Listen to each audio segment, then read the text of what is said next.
Hi, everybody. Welcome to an episode of Dr. Cammy Goes Keto, where I'm working on transitioning from a standard American diet and sugar addiction to a low carb, high fat, heading toward carnivore diet. And I'm here with Mike Collins, the sugar-free man who has been very instrumental in helping people get off of sugar. And this is something that's very difficult to do, and it requires a very loving heart. So thank you so much, Mike, for everything that you do for us. I really appreciate that. Thank you. Very nice of you to say that. And we are going to be talking today about substance use disorder and how we both feel very strongly that sugar addiction should be considered a substance use disorder in the DSM. Now, the DSM stands for Diagnostic and Statistical Manual, and it is a book where the medical community uses this criteria and the insurance companies use this criteria to pay for people insurance for their treatment of different types of issues that they have psychologically. And they do not have sugar in there as a substance use disorder. And people around the world in all our communities are trying to work on getting this in there. And it hasn't happened yet. So there's no coverage for this. There's no sugar for specifically sugar addiction. I went into inpatient treatment for binge use disorder, and I was not treated properly. I was treated with food that was all foods fit, and I came out of there weighing, after 6 weeks, I came out of there weighing 15 pounds more and still severely addicted to sugar. So that does not work.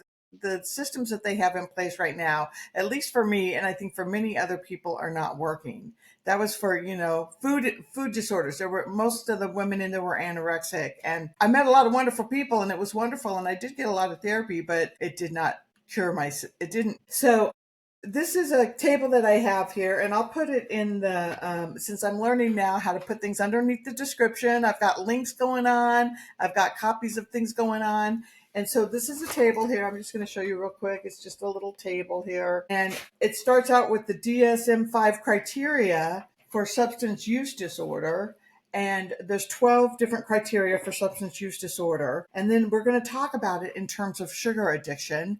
And then Mike will have some good ideas and examples to share through his experience of helping, thousands and thousands of people through this. And then we'll see how it relates to me. So the first criteria is larger amounts and longer than intended. And the example they gave here for the sugar and food addiction was planning to have just one cookie, but eating the whole package. And so the solution here that they wrote was remove trigger foods from the home, use portion control strategies, which for me, I think really are abstinence, and plan and practice pause and plan. So I have to tell you that I haven't read through these solutions yet, and it's going to be interesting to see if they really are going to work, because that one doesn't sound like they're talking about abstinence. No, it's really hard. I mean, I think I've seen these charts where they have tried to match the criteria for substance use disorder, tolerance, all of the little things that they use. And it's been quasi successful, but it's never really moved the needle for treatment centers or insurance companies or anything like that. I mean, the goal, as you mentioned, is to get it into the DSM, what will be the sixth edition. As we speak, I think we talked about it, but there's a group working on the World Health Organization's ICD, I believe it's going to be, so they can get food addiction in that manual. I don't exactly know how it's structured, but and there's a lot of food addiction people who really understand food addiction working on it. The DSM is not quite up to snuff, but what you're describing, and you described it very well, was your foray into treatment. Somehow, I'm not exactly sure how. I think it's worth exploring to get sugar addiction in there. Binge eating disorder has been named to the DSM. So it's actually and I actually think it had something to do with the company Shire in Great Britain. I think it's Ireland. I don't know. It's in Great Britain or Ireland, who owns the drug Vyvanse, which is the only approved right now drug for it. And somehow the two, that being approved by the FDA for binge eating disorder and its entrance into the DSM. The reason I know all this is I used to own bingeeating.com, and I sold it to a treatment center who I thought, and I still think is, fairly well understood. They understand addiction in general. But for the most part, there's only 3 or 4 that I know of treatment centers in the United States that, and I'll say it. I don't know how I should say this, but I'll say it anyway. Is that you have to fudge the paperwork that you're a binge eater in order to get your insurance to cover it, but they will approach it like an addiction, like a sugar addiction. The term substance use disorder has taken over for drug addiction, junkie, addict, all of those words are stigmatizing now and been scrubbed from all major treatment center websites and the government websites too. So substance use disorder and that list that you have fits very nicely, if in my opinion, into the sugar addiction world, because almost every single trait or symptom or whatever they have on there matches with someone who is abusing sugar or ultra processed carbohydrates. It's almost identical to the stuff about addiction, right? But right now, the only way to get treatment, I mean, if I had $1 for everybody that said, is there a treatment center I can go to? Is there somewhere I can go where I can, work on my sugar addiction? Just to have a forced abstinence for 30 days, which in essence, a drug addiction recovery center is basically doing the same thing. The forced abstinence, the good food, the massage, the therapy, and all that. But it doesn't exist. I mean, it exists if you kind of know the secret places where, if you have quality, high, what they call it, gold-plated insurance, you can get in there for binge eat. And so, yeah, I think one of the most important issues in healthcare today is the issue that you're describing. And I think it's not going to happen until in the United States it does get into the DSM. There is a work group run by Ashley Gerhardt from the University of Michigan that is working on this, but I don't think they're as far ahead as the folks that are working on the ICD-10. It's funny that we're having this conversation now because they're meeting in London right now for this, and they have a work group going on that is they've already presented, got feedback, and now are going to present again so that they can hopefully pull this goal off. But I think what you're discussing and what the topic of this is one of the most important healthcare issues of our time because, well, let's look at it since the 1980s, how many people, and look, it's not always obesity, but this is a good guide because I think the number is like 72% of obese people self-report as addicted to sugar and ultra-processed carbohydrates. So here we are with 100 million people in the United States who are obese, 72% of them self-reporting that they are addicted to sugar and can't stop and have tried many, many times.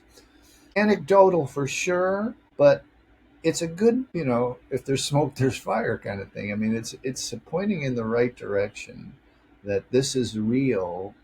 And there's a lot of experts out there. I don't want to disparage anyone, but who've been studying sugar addiction without benefit of being an addict themselves. And I don't think it's required, but I think that visceral experience of not being able to stop and then working through what it is so important. And some of the people that people rely on that have written books and stuff, they've just never had this experience. They've never had a weight issue. They've never had a health issue related to sugar, ultra processed carbs. So yeah, you're doing the world a great service by bringing this topic up. Thank you for that. And I think, it is interesting because when I tell people I'm addicted to sugar, I quit saying that because when I used to say it in the past, they would say something like, they would offer me something and I would say, oh, I'm addicted to sugar. 9 times out of 10, they would say, oh, so am I. Exactly, they say, and with a ha ha he he. right? They're like, Yeah, haha. and then they go and eat whatever. And I thought, and I just used to say, oh, that's so sad, or oh, well. And even if we were just in a conversation with no food around and we were talking, they say that. And then, but nothing's done about it. They can't, a lot of people are out there addicted to sugar and not looking for help because that's what they're using to cope. But, there's a lot of people that are coming and needing the help. And I'm thinking that we ought to just like some fancy spa place like Canyon Ranch or something, have a little area off to the side. But, I went to Canyon Ranch when my first son passed away. I went to Canyon Ranch with my husband for a week. And I remember eating the food there, and the food was like all organic and whole and nutritious. I don't know if they had sugar in there or not, but I remember going to the store and getting two big candy bars and eating those as soon as I got out of there because there was nothing on campus that was like, it was all contraband and nothing was there to eat that I wanted. Well, I mean, look, that's a classic example. There was and I'm thinking of trying it here in the United States, get it sold or something. But there was a television show in Great Britain at one point called Sugar Free Farm or something like that, where quasi celebrities, B-list, C-list celebrities, were brought to a farm and had their sugar taken away from them. And it was a reality show, and there was a lot of drama around exactly what you're talking about, Yeah. sneaking through the fields to get to the convenience store and having contraband brought in by their assistants and all this other stuff. Like prison. Well, yeah, it's like a reality show, and they're filming the rappers, and they're like caught in lights. I mean, it was crazy, and I think it would go over well. I mean, just recently, as we're recording this, there's a Netflix documentary about The Biggest Loser and the Yeah. things that just simply did not work. In other words, Long term. long term at all. The people who had, they lost some weight during the sequestering and the like ridiculous, crazy exercises and stuff, but they all gained it all back. And the CDC did a study, same thing. So it's not just the sequestering, it's not just the good food for 30 days. There's a lot more to it to recovery. I've always loved the phrase in substance use disorder, treatment is discovery and meetings are recovery, right? Where okay, you get the break, you get the rest, you get the information, but then just as we know in our program, the real work starts post abstinence, right? The hard part for me is to watch people who are not willing to attempt 100% abstinence for 60 or 90 days just to see when they've done so many crazy expensive things in their life, from gym memberships to crazy diets and retreats and all kind of stuff that they've done and paid for. But this simple hack, if you will, I mean, it's not even a hack, but a simple process of getting some guidance to try 90 days of abstinence seems to be impossible for people. And I think that is probably should be on your list. If it's not on your list as one of the symptoms of like, well, you're an adult, you can do just about anything, you can get a medical degree, you can do this, you can do that, like just 90 days of abstinence, and people struggle. I struggle. I'm still struggling. The longest I've done is 47 days, I think. So I'm still struggling with getting off of the sugar physically. And it's a real bear for me. It's, one of the top three hardest things I've done. And the other ones were send myself through medical school and lose children. Yeah, Well, I was sued for that's $25 million once too and went through a 3-week trial. That was pretty tough. well, what I'm saying is like those things are, what people would think were wow, big, scary, They were. hurtful, right? And then they somehow, like you are, honestly, and I wish other people would be more like you, putting quitting sugar in that list. It's like how hard they were to do, or are to do. Well, and I think it's so interwoven into the fabric of your being. I think really because it starts at 3 years old or whatever. Excuse me. And it just as your body develops and your neurons develop, and a lot of it I don't think we totally understand yet. It gets in there, and it's just really, really hard to tease out. Very hard to tease out. I think one of the things you're talking about too is cultural in a lot of ways. There is no real sentence, or there's nobody will penalize you or be upset with you if you give sugar to a child at this point.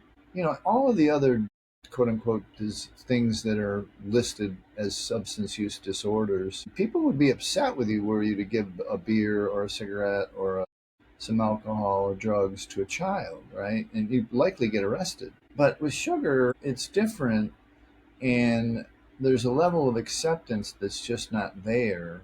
Back in the day, I haven't done it in a while, but if you remember the comedian Rodney Dangerfield, so he used to say, I get no respect. That was his tagline. And then all he had to do was grab his tie and say, I get no respect. He didn't even have to tell the joke. So, sugar gets no respect as a drug of addiction, a powerful psychoactive that changes behavior, and that when you try and quit, there are ramifications and repercussions that are much different than being hungry or being of craving sugar.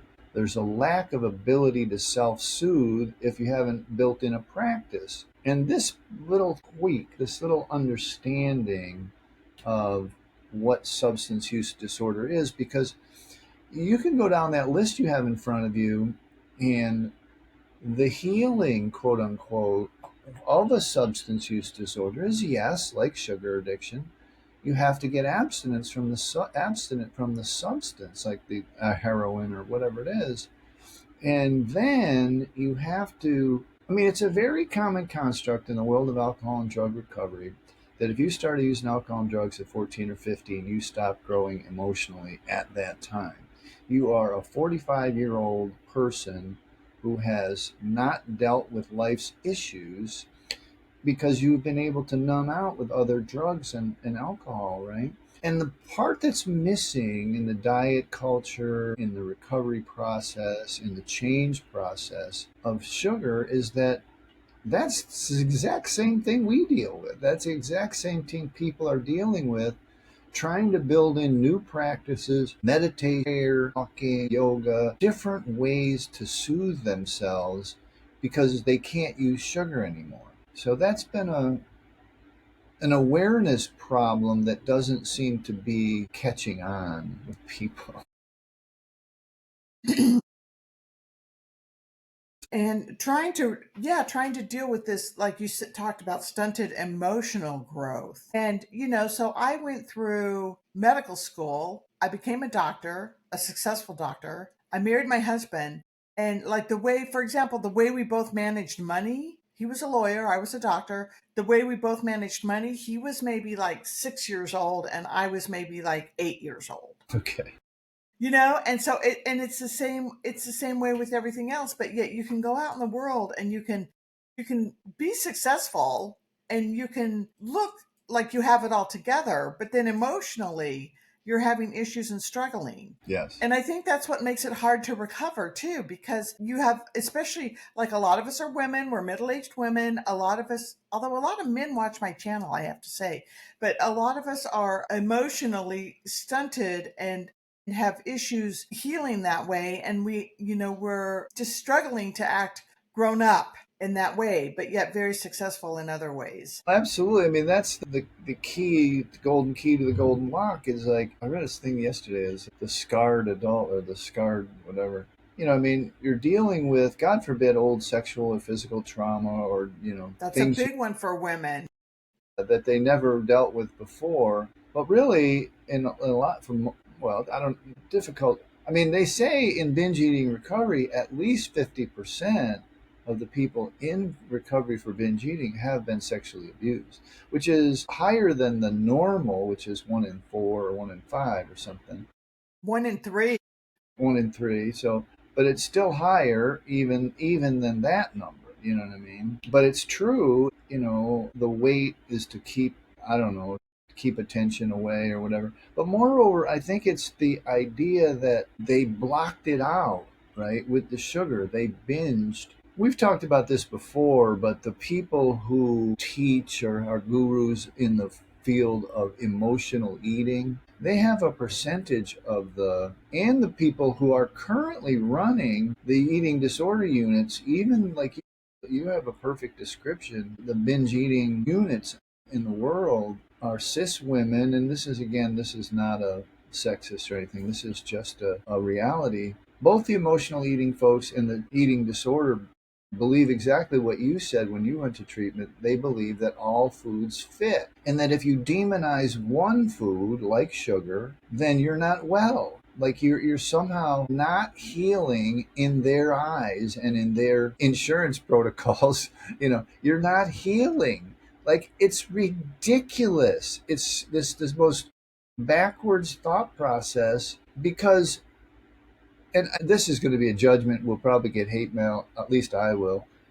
There is a little bit of weight in these women. You know what I mean? They are carrying some extra weight, a lot of them, and because they can't think of the idea of letting go of their sugar, because even if their addiction is small, they're using it to soothe themselves in some way, shape, or form. Again, I think the emotional eating folks have a part of it right, that moderation is possible for a true addict. And this is what we have proven wrong tens of thousands of times. The people that come to us have tried everything, every diet plan. They've been to treatment, they've had their stomach cut out, they've tried Ozempic, they've tried every single thing, and nothing has worked except for abstinence and changing the way that they emotionally process the everyday stresses and strains and the older things in their life. Yep. That small combination is the only thing that has ever worked long term, where people have 5 and 7 and 10 years at their whatever their goal. I don't want to use weight. I don't want to feed into the anger, the vitriol of the all foods fit kind of stuff. I just don't want to do it. But weight is a goal for, and you said it, most of our clients, 95% of them are women.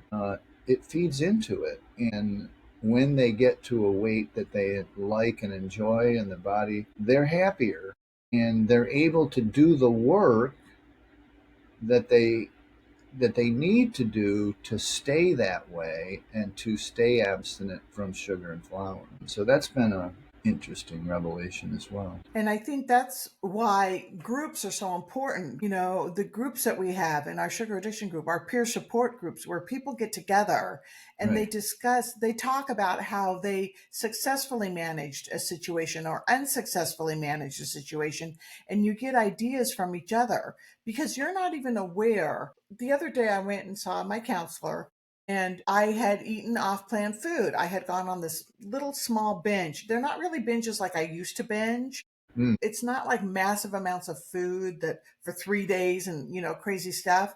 They're smaller and they're further apart. And I said to her, I'm not really quite sure why I did that, why I went on that binge. And so we started dissecting, and this was like 3 days later, and we started dissecting my life and looking at what had happened. And there were some little things, they were very subtle, little things that happened that just irritated me just a little bit. Like, for example, I was meeting my girlfriend up at the pool, and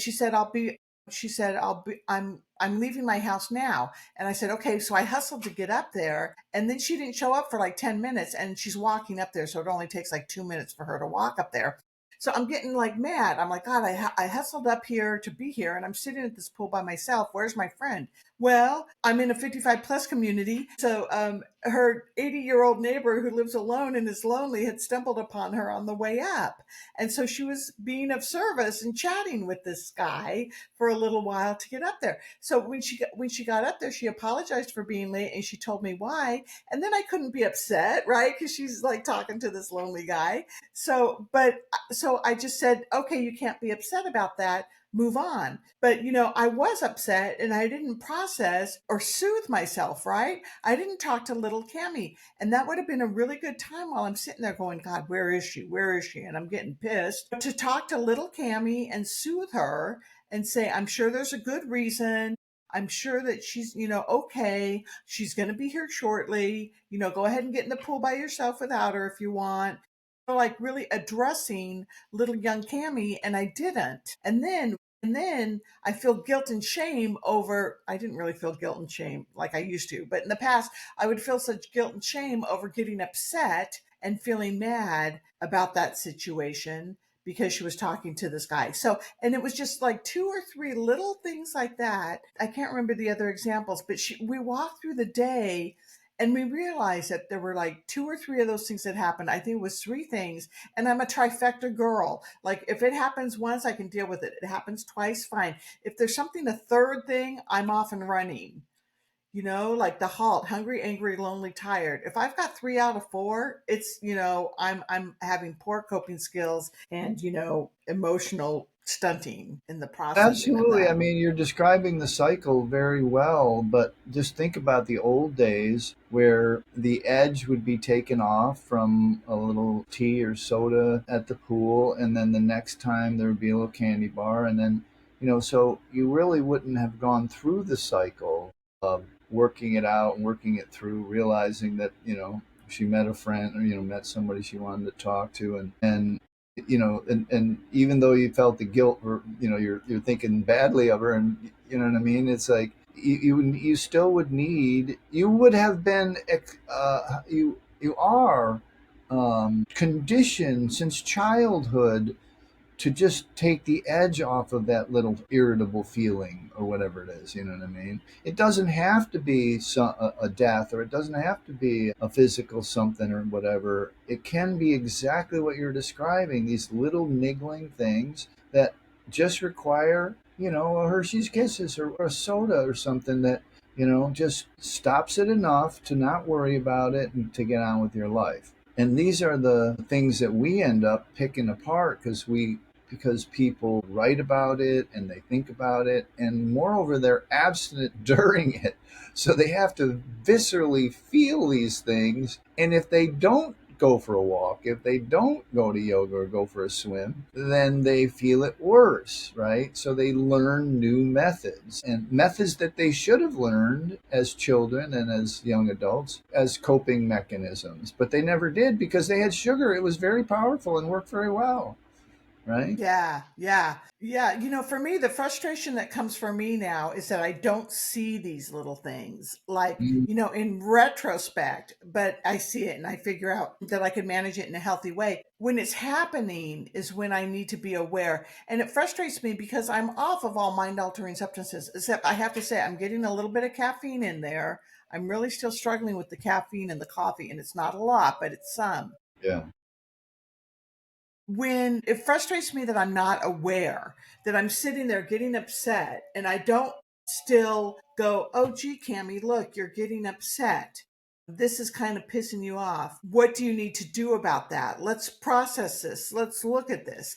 Because getting upset was not allowed in my family. You did not Mm, get angry. You did not get mad. You did not get upset. You could not share your feelings about what was going on because it was too busy. There were 7 kids running around. My mom did not have time to stop and address your feelings, and if she didn't make the time, she was too busy making sure that she addressed her own feelings and what was going on with herself like 24/7. So it's a whole thinking process and experience process that has to happen, and I still don't pick them up. I don't pick up like when something happens big, I pick that up, but these little subtle ones that I think are keeping me off getting off that last bit of binging, as well as I'm on that that's a great, GLP. that's a super awareness. It's a great awareness that you're having right here.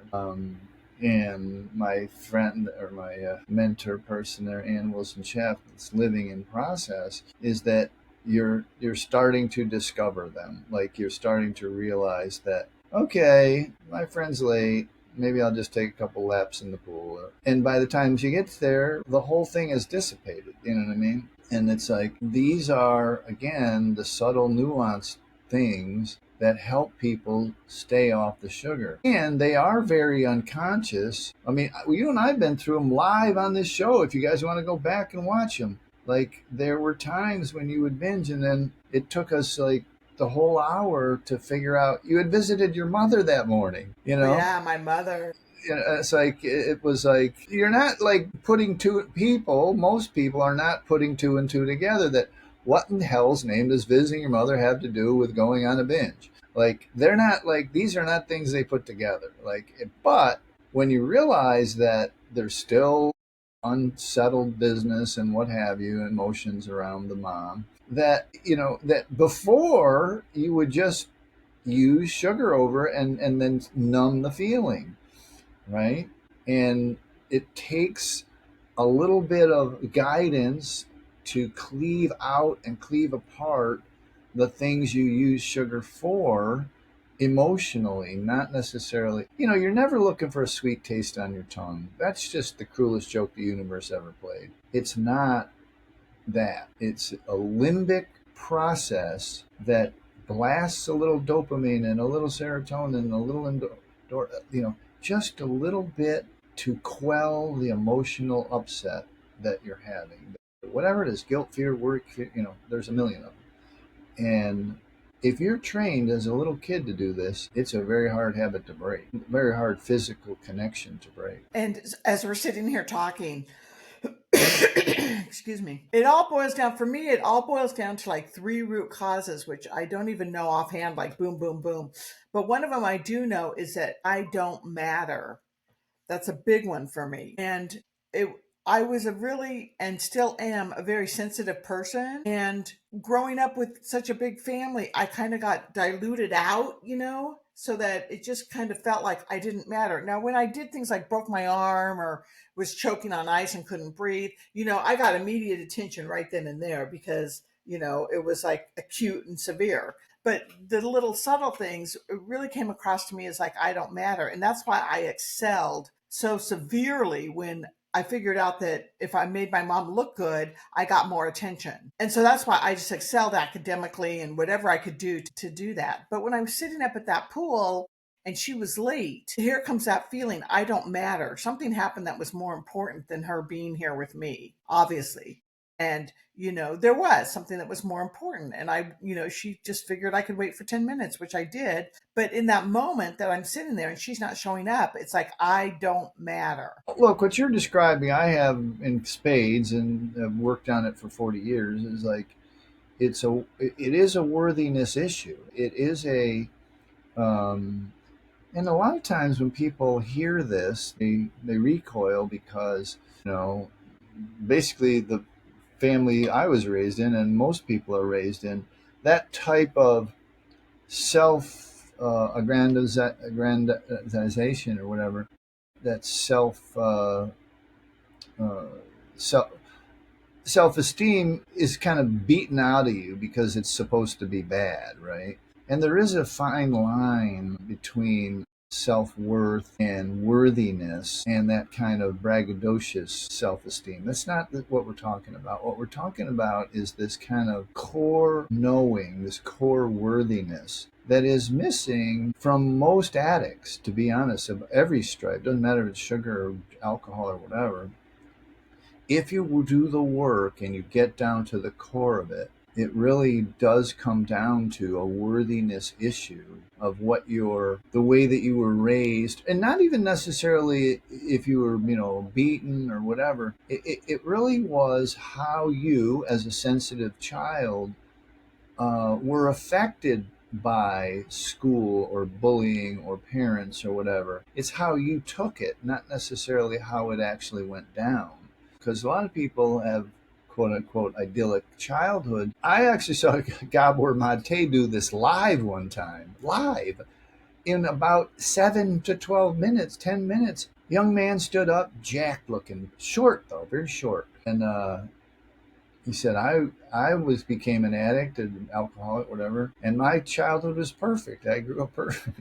And he said, well, I noticed you're solidly built. Did you wrestle or did you do anything in high school? Yeah, I was a wrestler. I was a championship wrestler. And he says, well, you're not the tallest guy in the world. He says, yeah, well, were you bullied about that? And I says, yeah, that's why I became a wrestler. He's like, and the guy's just, you could see it on his face going, my God, you know what I mean? It's like he realized that even though he had great parents and a great home and whatever, there were a couple things that fifth graders and sixth graders and ninth graders and 10th graders are not that kind to short people or whatever, you know? And so he earned it back with the wrestling, but that did not help in the long run. And he still used the alcohol and the drugs. And this is what happens to people. Like, it's like there's something they just don't deal with well, even though it doesn't seem on the surface as a bad, terrible thing. They just somehow it struck them, and sugar was available. And that when that bad feeling came, they used sugar. And so they connected the two in their brain. So the two are connected. And it's always freely available, even as a child. And so they just kept using it and not abusing it in a bad way, you know, just enough to take the edge off. And then it just, like any addiction, you need more for it to work. And so you keep moving up in your ingestation, and then it causes the bodily harm and what have you. But at its core, the reversal, the behavioral change, has to do with the emotional that you originally used it for, and that you're continuing to use it for unconsciously most. And you know, we are lucky to have helped people uncover what the emotional worries and stresses and strains are, so that they're aware and looking for them, and so that they don't unconsciously slip back into sugar. Absolutely, because it is an unconscious thing initially. You know, you don't even know. I mean, I used to binge for 2 days, and then 3 days later, I'd be thinking, "Gosh, what happened back then?" You know, you couldn't even get to the beforehand. Whereas with practice and learning about who you are and what's important to you, and about healthy, soothing behaviors and coping mechanisms, you can get to where you're gonna go do that unhealthy behavior, and you can reach out to whoever it is and get help before it happens. So, you know, and that can be a really key thing to helping you heal. Yeah, and also the Rodney Dangerfield, the I don't get enough respect. Like, if someone called me in front of a crack house or a bar or something, you know, it would sound like I better go help them out. You know, like this is important, and it is important. But the same thing, the same respect is not given to sugar, where someone says, you know, I'm in the bathroom. I'm at my sister's wedding, and you know everybody's pressing me to have the wedding cake. You know, people feel very self-conscious making that phone call originally. They're like, shit, it's just the wedding cake. You know, like they're thinking to themselves, right? And they're thinking that everybody else is thinking the same thing. That they're going to call them up and they're going to say, you know, don't worry about it. But if you You're call someone, supposed to eat cake at the wedding. yeah, right. Like 99% of people would, right? But if you call someone who's actually been through it emotionally, knowing that they want it because emotions are high in general in a family gathering from all sorts of you know, unsolved emotional stuff in a family, Trauma. trauma and drama and everything else. But if you call someone who's been through it or something similar, they're going to go, yeah, that was pain for me too. When my sister got married, you know, it's like you can make it through, go have some celery and, you know, hang out. And you'll be all right. And then, you know, it's those little wins, but only guided by someone who's actually done it before. Because even great therapists, and I mean, don't get us started on the people that come to us with 20 years of talk therapy who undo it at the 7-Eleven on the way home. They know everything about their inner child and and their childhood and their blah, blah, blah, and all their issues, but they've never viscerally felt not feeling it after that 50 minutes because at 7-Eleven, they shut it all down again until next week. And it's this kind of emotional growth, emotional maturity, emotional work that helps people to um, go to the next level. It's first uncovering that it exists, and then taking the small steps to to stop it. Yeah, yeah. All right. Well, we didn't really get to our list here, but I can do that in my next video. I can do that on my own. I can go through the list and we'll talk a little bit about. I can do the 40,000 foot view. Let me tell you that I have compared it hundreds and hundreds of times, and that sugar addiction is a substance use disorder.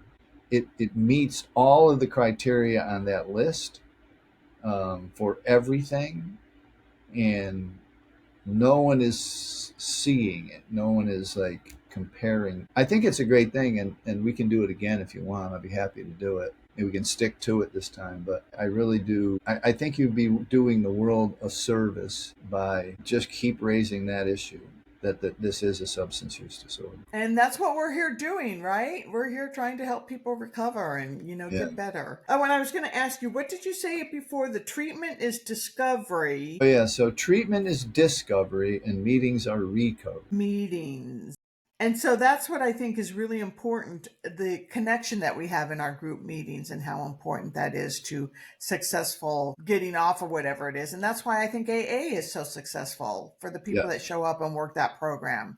Yes. So, yeah, that's I really mean, wonderful. it's also, Weight Watchers and, the groups in Weight Watchers and Jenny Craig and stuff, they have spotty results as far as their success. But if you trace it back, you find a lot of times a charismatic leader, but you find a very connected group. Some reason, one of the reasons that they're very connected with the people who go to their meeting, who they get to meet. And it's not the food they sell or any of that crap, the points, none of that. It's the meetings, the connection that they have with the other people who are going through the same stuff. Yeah, and hopefully listening to this video, if you made it to the end, that it's really important that you understand that it's not about the food. Because we talk about that and we say it's not about the food. And when I first started trying to really work on this, I thought, well, of course it's about the food because the food is my issue. If I quit eating the sugar, then I don't have any of the issues, and it's not success in coming off of the sugar will not be about the sugar. Yeah. Yeah, and you can't stay off the sugar unless you understand this part that we've discussed today. You cannot fight your biology. It's really literally like trying to stop your heart, because this comes from a deeper limbic place, not your frontal cortex making the decisions, but your deep limbic brain that wants a squirt of dopamine, wants a squirt of serotonin, wants a squirt of a reward chemical. You can't fight that if you don't know it, if you can't surface it consciously. Can't fight it. And that's the part that's our work. Right. You've got to get it because that frontal lobe is, I always say going from your head to your heart. I mean, in my head, I know that it makes sense to do it a certain way, but in my heart, it hasn't settled in there yet. And that's because you have that limbic system, that you're working on trying to reroute and establish in a healthier way. For sure. All right, everybody. Well, thanks for being with us, and we'll see you next time. Take care, everybody. Bye.